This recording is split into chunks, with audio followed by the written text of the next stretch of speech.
Okay. Greetings, programs, and welcome back to the gamification. Day 3 of Star Wars Celebration panels, I guess you could call them. Just some of the main highlights that I just want to go through in this quick wrap up. So let's get into it because there's actually quite a bit to get through today. So we'll start off with the big one that actually did start the day, The Mandalorian. Whoo! I was looking forward to this, and I was disappointed that it wasn't as well, where they told a lot of stories, not a lot of stories, but they showed a lot of different things, but the way they presented it was kind of dumb. Anyway, let's get into it. Executive producer Jon Favreau and Dave Filoni, who's a consultant as well. I guess he's an executive producer as well, but he's also a director on some of the episodes, which is great. If you don't know Dave Filoni, he did Star Wars Clone Wars and Star Wars Rebels, and yeah, he's been consulting on this stuff as well. And like he created the character of Ahsoka and all that stuff. Very awesome that these two people, Marvel and Star Wars, top tier guys, working together to make some really decent content. Okay, so they started talking originally, these two people, Favreau and Filoni, back in like 2006, 2007, when Iron Man was first being made and Clone Wars was first being made, season 1.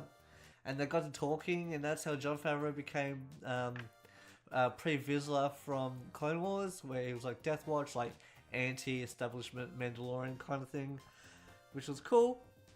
Okay, some of the other outlined facts and stuff. It's only going to be 10 episodes, but it's like Game of Thrones, where it's going to be about 50 minutes to an hour or something.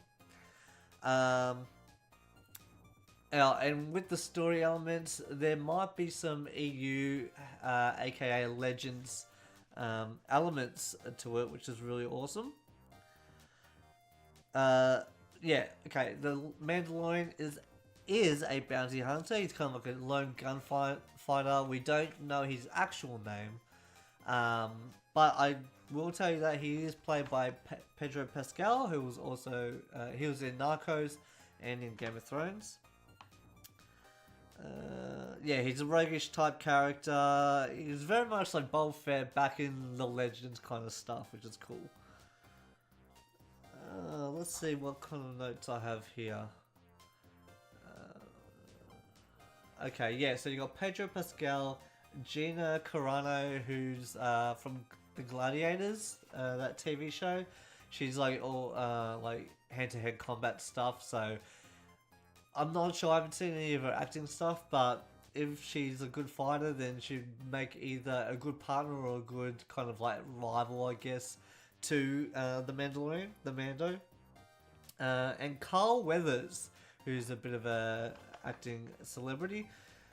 He is the Bounty Hunter Guild leader, and he kind of deals out the missions and stuff, bounties to collect. And there's a big top secret one, apparently. This is kind of the synopsis for the first episode, I guess, where the Mandalorian is trying to get some cash together. Carl Weathers' character, Grief Karga or Grief Marga, from what I've written here. He's got all these like small time gigs, but he's like, okay, I've got this one big juicy bounty, but there's no kind of, it's all kind of under the it's not above board kind of thing, so you'll have to talk to these people in person and stuff, and it's very shady, and it's also underworld kind of stuff, like very gangstery, very like you go to Jabba's palace, right, and you deal with all that stuff. It's almost the same kind of thing. Yeah, so one of these stupid things I was talking about, where they had like a scissor reel thing where they show behind the scenes stuff along with stuff that they're filming and talks with Jon Favreau and stuff like that. that was cut from the live stream. It was really stupid, I thought, where it got leaked, obviously, but you check it out, and it's just kind of like random shit that is. I don't think it's ever really going to spoil anything. But yeah, in the live stream, it's like, hey, we'll come back in 3 minutes, kind of thing. I'm like, really? It's not even worth it. And yeah, I get the Star Wars Celebration is kind of like a limited thing, and only a certain amount of people can see it, or have paid to see it, or whatever. So you get the exclusive content. But it's if you're gonna disrupt a live stream like that, do it at the end, not kind of right near the beginning. It's kind of stupid. Oh yeah, so Griff Cargill, whatever, Carl Weathers, he was explaining something. He was like, "Oh, I need to get the bounty hunt, the Mandalorian, to get this job done. To do this dirty job that's really risky." And he looks at Pedro Pascal. He's like, "The Mando does what needs to be done," and I'm like, "That is so cool." Yeah, that's just like such a badass moment, and you know it's going to be something special. Oh yeah, Gina Carano's character is called Cara Dune, like Carano, Cara, you know. Apparently she's an ex-rebel shock trooper, but she might have misspoken where she could have been an ex-imperial shock trooper. And apparently her kind of backstory is, yeah, she's been through war and she kind of got out of it. She ran away or whatever, and she's finding it hard to get back into regular society, I guess you could say. So she's either got like PTSD or just some other hang-ups that kind of make her an outsider, and that's a perfect segue into kind of meeting up with the Mandalorian and possibly teaming up with him. That's just my opinion anyway. A funny thing that definitely was saying, they didn't have enough stormtroopers on set. So the thing that they did was they get the charity group, the 501st Legion. They're like a costume group. They have all the dark side outfits, like Darth Vader, Emperor Palpatine, and all these different kind of stormtroopers and the royal guards and stuff like that. And yeah, so they're like, hey, we need some help. It's a Star Wars thing. Can you get over here? And a heap of 501st troopers came and were actually part of the show. Instead of just doing a live event thing, they're actually in the actual TV show, which is really cool, I thought. Okay, so the Mandalorian's got this sweet ship. That's probably going to be the equivalent of the Millennium Falcon, where you have like the 3 or 4 characters, and they pretty much live on the ship as they go travel the galaxy and do bounties and stuff like that. It's called the Razor Crest. It reminded me of some old Star Wars PS2 bounty hunter. Jango's old ship, which was originally Jaster Mariel's ship, his mentor. But I also saw some pictures on Twitter where they compared it to the Old Republic MMO Mandalorian ships. So you can get a bit of give and take of both of those, and you get something what the Razor Crest will look like. Yeah, the scissor reel was leaked. I've got like a heap of notes here, so just bear with me. Oh yeah, the Razor Crest, they actually built a miniature and did the old school technique of just having it stationary and then have a camera record past it to make it look like it's zooming across. So they brought in some old techniques as well as more of the CG stuff that we've come to expect from shows like this, or like the new Star Wars movies and stuff like that. I thought that was a cool thing anyway. Yeah, just move shield, banner shield. Yeah, okay. Yeah, they cut the live stream in a strange time. Oh yeah, and then like they're like at the end, they're like, all right, cool.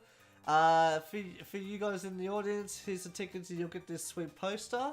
And then they cut the live stream, and they didn't even explain why. They're like, all right, see ya, and then they cut it. But that was to show an actual clip from The Mandalorian, and that got leaked as well. So thank you everyone. And my god, that looks amazing.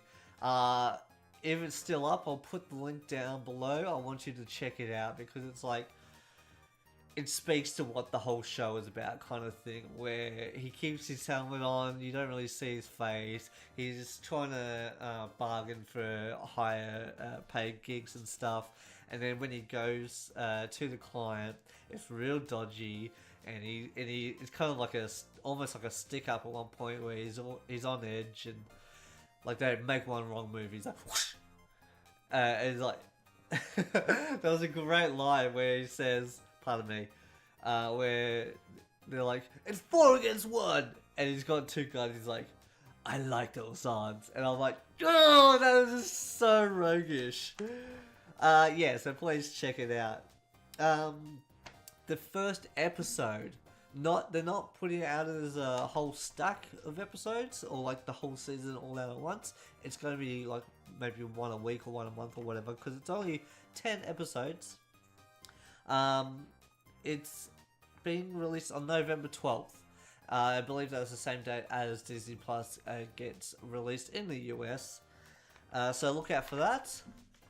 Apparently the actual show is set 8 years after the Battle of Yavin, so that's about 3 years.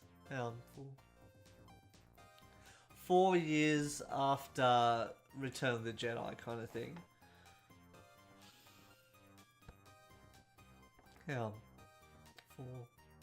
4 years.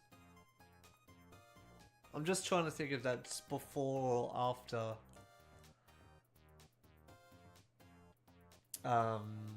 the Battle of Jakku. And the Battle of Jakku is kind of like the final battle of the Civil War, and where the Imperials left for deep space. Okay, so that was the first big panel. Whew, there was a lot to go through. Okay, so they have the Star Wars show, like kind of random interviews and stuff like that, and like guest appearances on the show floor, I guess you could say. The Old Republic is still going, and it's got a new expansion. I'm not sure what it's called, but apparently Darth Malgus is back. I didn't even know he was gone. I think I heard a rumor that he was killed or something, but maybe he wasn't, like, or he was he tried vying for power and it backlashed on him or something. An author, a couple of authors here there was a mention of, Alexander Freed. He wrote Alphabet Squadron, and I'll just read a little excerpt, or like synopsis, I guess you could say. Alphabet Squadron exists under the oversight of one General Hera Syndulla, so that's a cool tie-in with Rebels, and even the latest Star Wars stuff, because like in Dr. Aphra she makes an appearance as well, and the Star Wars Marvel comic run as well. The Ghost Pilot helps hold together a team of ragtag New Republic pilots after the Battle of Endor. Yeah, so that's just a... yeah, no, there's just some random stuff there. Yeah, it's set after Return of the Jedi. There's not much else to say about that, but it's just kind of like a motley group where they all have different starfighters, and we'll just see what kind of adventures they get up to with that. Also, Claudia Gray. Oh, hell. There should be a pause for this. Okay, Claudia Gray's Master and Apprentice is coming out soon. Apparently it also ties into a Count Dooku audio play. So the Dooku play has like 4 or 5 different audiobook voice actors and stuff like that. Like Mark Thompson's going to be there. Jason, I can't remember his name. Stevens, probably stuffed that up. And a few others, they're going to be in it. And it's like a backstory of Dooku in his younger days and stuff like that. but because Dooku was Qui-Gon's master, Master and Apprentice is a Qui-Gon and Obi-Wan book, right? It'll have some flashbacks to Qui-Gon and Dooku. And so, though the audio play and the audio book, or the book, Master and Apprentice, have a connection together. Also, Thrawn's third book in this... Timothy Zahn's third book in the new Thrawn trilogy is called Treason. That's going to be out July 23rd. Also... Oh yeah, I just wanted to give a shout out to Doug Chang's The Evolution of Star Wars designing Episode 1. And he was just talking about how he started at Lucasfilm and learning from George Lucas about how to approach some of the art and stuff, what kind of things he should create, and just other little bits. It's I'll put a link down in the description below. Ooh, I look tired. It's been late nights for me because of the horrible time zone. Anyway, Doug Chang, Evolution of Star Wars Design. I'll put a link down below. Go check it out. It's really interesting if you like art or Star Wars art, concept art, whatever. On the Star Wars show stage, Donald Faison and Bobby Moynihan just had a big geek out session because they're like fans that got put onto Star Wars Resistance, and they'll just talk about it a bit, but then they just get up and go, woo, woo, woo, woo, we're in Star Wars, we're in Star Wars. Jonas Sutarmo, who plays Chewbacca nowadays, he was just running around the stage, shooting the t-shirt cannon, talking to people on the stage, kind of having an interview with himself, just having a good, he was having a blast, and it was just fun to watch. So I'm just like watching him going, hey, I'm Chewie! Yeah, so go check out some of that stuff, it's really fun.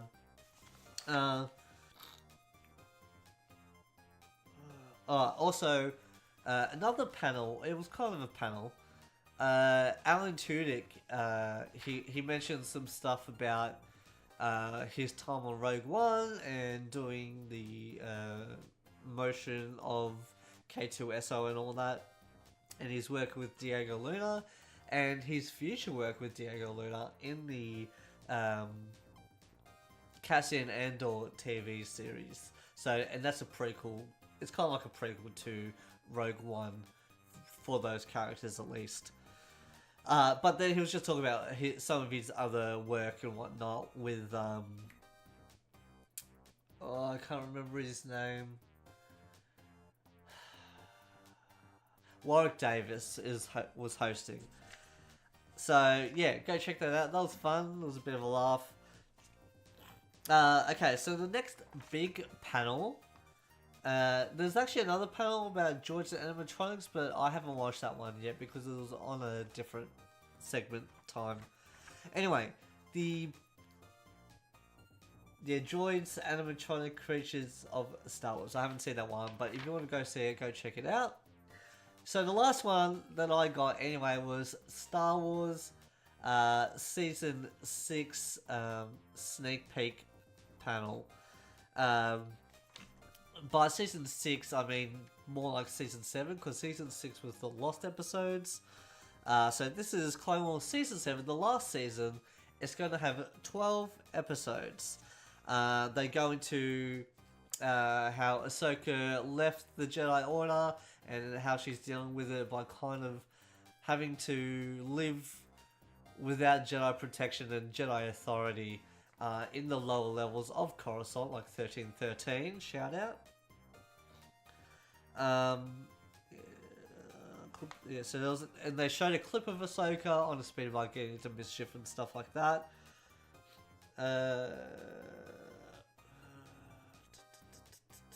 Yeah, Coruscant Life for Ahsoka. They also bring in the Bad Batch, which was kind of like a hyper experimental clone trooper squad. And they just got like different voices and different looks and stuff like that. but it's still D. Bradley Baker. So that's going to be awesome. Can't wait for that. They also go more into the Siege of Mandalore. So, you know, Darth Maul has kind of taken over the Mandalorians and kind of bringing them back into their old warrior ways. But there's a civil war going on because of it as well. And then, like, you see Ahsoka get teamed up with Anakin again. She gets her lightsabers. There was a little thing, I guess you could call it an Easter egg, where, okay, in Star Wars Clone Wars and Rebels, Sam Witwer does the voice for Darth Maul, right? Or once just Darth, and now just Maul. He may be, okay. So switch it around, where in Star Wars Solo, a Star Wars story, Solo, a Star Wars story, you see Darth Maul at the end, right? Ray Park's body, but they put Sam Witwer's voice on it just to match up with the canon line so far. But this time it's kind of the other way around, where it's Sam Witwer's voice as always, and it's got more of his mannerisms and stuff like that. But they act for the fight against Ahsoka. They actually got Ray Park to do some motion capture. Which is going to be awesome, I reckon. I reckon this is going to be really, really cool. Where he'll really get into the fighting stuff, and it'll just make it look a lot cleaner, I guess you could say. A bit more fluid than it did in original Clone Wars, where it was a bit more just hack slash. It wasn't a lot of aerobics or jumping and stuff like that. So, yeah. And the tech look, because some of the Rebels team is working on this last season of Clone Wars, not everyone from the original production team is working on it. It's got a little different feel, like the art style and the fluidity of the character motions is a bit, it feels a bit upgraded now, almost to the level. It's kind of in between original Clone Wars and Star Wars Rebels. Yeah, and they also, so they showed a clip of Ahsoka getting down Coruscant. They showed a clip of her getting her lightsabers, well, Anakin giving her lightsabers. And there was also a clip of the Bad Batch working as a unit, being real badass. But not just 3 clips, and there was some concept art from Dave Filoni and stuff, you know, his artwork, if you've been following him. But there was also a trailer too, like a fully rendered trailer, so go check that out. I'll put a link down for that if I could get a decent version. Okay, that's it for day 3. Oh, I feel like I didn't go through a lot, but it really felt like a lot. There was a lot there to unpack. This was, again, just a quick overview, if you want to call it quick. I don't have much else to say at the moment. Tomorrow, I think it's the last day, and then you've got the closing ceremonies the day after. So, until then, let me know if you want to know any more information. I can bring that up for you guys. Hit me up on any of my socials, or just leave a comment down below. Okay. Oh, also remember to hit the notification bell, and please like and subscribe to this channel. Anyway, guys, that's it for me today. New video tomorrow, end of line.